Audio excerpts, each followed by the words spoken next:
आपने नाम सुना है संत श्री दादू दयाल जी का।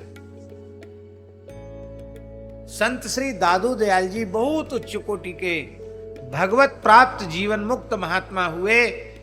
दादू दयाल जी भजन करके भगवत स्वरूप ही हो गए।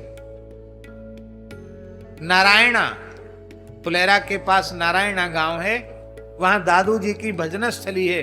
हम उस गांव का दर्शन करके आए हैं, उस कोठरी का भी दर्शन करके आए जिसमें बैठ के दादू जी भजन करते थे।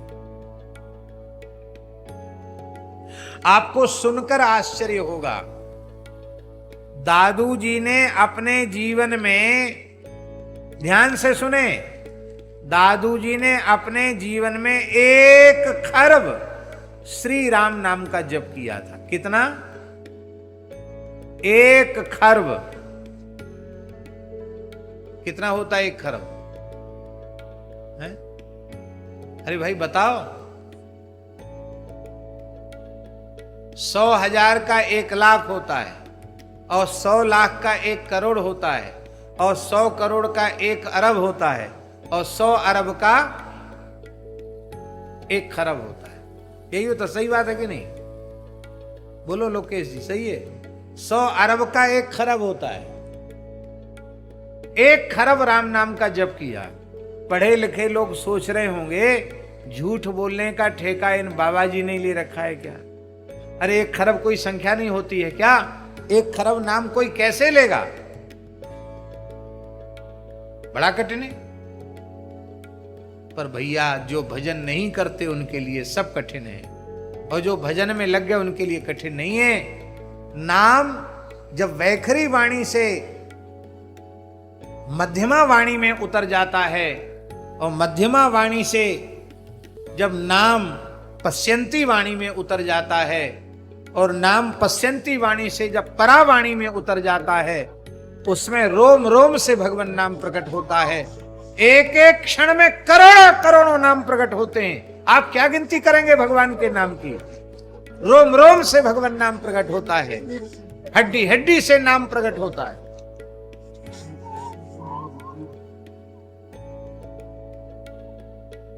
इसलिए भजन करने वालों के लिए संदेह मत करो,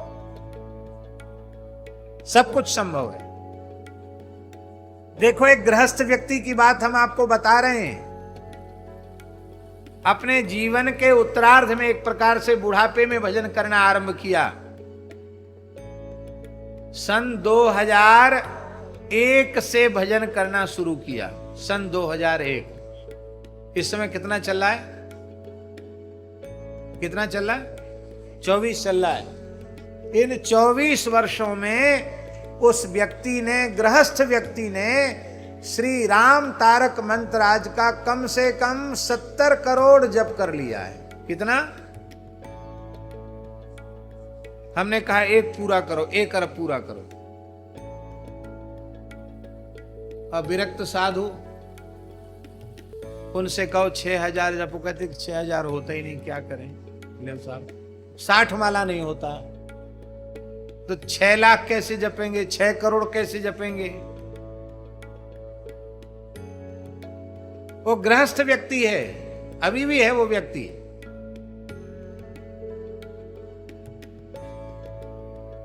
और इतने समय में यदि कोई गृहस्थ व्यक्ति मात्र 24 वर्ष में 70 करोड़ से ऊपर मंत्रराज का जप कर सकता है, तो नाम का जब कोई कर ले, कोई बड़ी बात है क्या? भगवान के अनुग्रह के बिना संभव नहीं है। लेकिन एक से एक नाम निष्ठ संत इस धरती पर भये हैं। संत दादू दयाल जी बड़े राम नाम के अनुरागी थे। 1 खरब राम नाम का जप किया दादू जी ने। श्री व्यास जी महाराज वर्णन करते हैं, श्री व्यास उवाच, व्यास जी ने भागवत धर्म की महिमा वर्णन करते हुए कहा कि देखो वत्स शुकदेव, यमराज ने अपने पार्षदों को, यमदूतों को देख करके नारकीय पीड़ा भोगते हुए पापियों की ओर देखते हुए उनके हृदय में विशेष करुणा जगी, और उन्होंने भागवत धर्म का उपदेश आरंभ किया श्री यमराज धर्मराज ने। और वे क्या कहने लगे? बड़ी प्यारे श्लोक हैं, बहुत सुंदर श्लोक हैं। यमराज ने यमदूतों के समक्ष नारकीय यातना भोगने वाले यमदूतों से कहा, नारकीय पापी प्राणियों से कहा, क्या कहा? नरके पच्यमानस्य यमेन परिभाषितम किम त्वया नार्चितो देवः केशवः क्लेशनाशनः। यमराज ने नारकीय प्राणियों से कहा कि संपूर्ण क्लेशों को नष्ट करने वाले भगवान श्री केशव की तुमने उपासना नहीं की। तब पापियों की ओर से प्रश्न हुआ, महाराज उपासना में तो बहुत सामग्री लगती, भगवान की उपासना हम भला कैसे करते? यमराज कहते हैं संसार में सबसे सस्ती उपासना भगवान की ही है। इतने उदार हैं भगवान कि तुलसी दल मात्रेण जलस्य चुलुकेन वा विक्रीणीते स्वमात्मानं भक्तेभ्यो भक्तवत्सलः। एक तुलसी दल और एक चुल्लू जल में भगवान बिक जाते हैं, इतने सस्ते हैं भगवान। तो भगवान इतने उदार हैं, इतने करुणामय हैं कि उदके नाप्य लाभेतु द्रव्याणाम पूजित प्रभु। कोई पूजन की सामग्री न हो, केवल भगवान को जल अर्पित कर दिया जाए, उसी से भगवान प्रसन्न हो जाते हैं। मान लो किसी के पास जल भी न हो, केवल नमस्कार कर ले, भगवान को प्रणाम कर ले, उतने से ही भगवान प्रसन्न हो जाते हैं। ऐसे नरसिंहो ऋषिकेशः पुंडरीक निभीक्षणः स्मरणान् मुक्तिदो नृणाम सत्वया किन्न पूजितः। यमराज नारकीय पापी प्राणियों से कह रहे हैं कि नरसिंह ऋषिकेश पुंडरीकाक्ष भगवान जो स्मरण से ही मुक्ति प्रदान कर देते हैं, उन भगवान का तुम लोगों ने पूजन क्यों नहीं किया? और फिर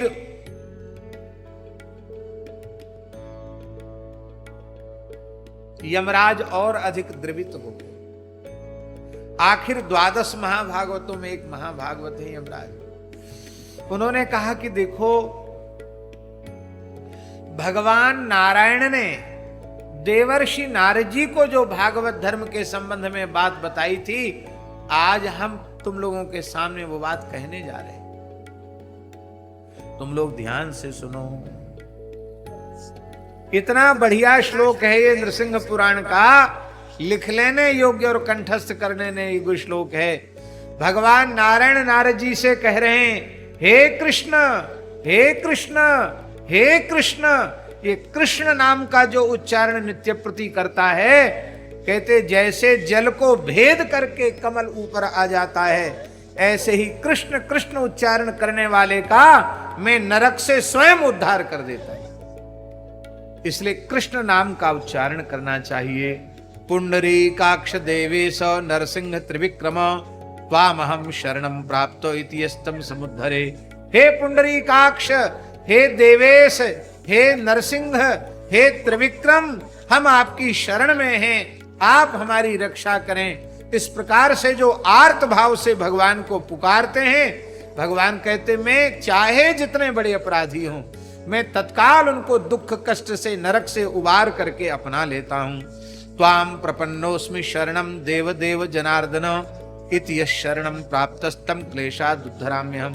हे नाथ, मैं आपकी शरण में हूं, ऐसा कह करके जो भगवान की शरण ग्रहण कर लेता है, उसको मैं संपूर्ण क्लेशों से मुक्त कर देता हूं। जैसे ही नारकीय प्राणियों ने अपने क्लेश को नष्ट करने की औषधि समझ ली, जान ली, तो यमराज के उपदेश करते ही नरक में पड़े हुए जितने प्राणी थे, नारकाह कृष्ण कृष्णेति नार संघेति चुक्रसु, जितने नारकीय प्राणी थे सब कृष्ण कृष्ण कृष्ण कृष्ण नृसिंह नृसिंह कीर्तन करने लगे।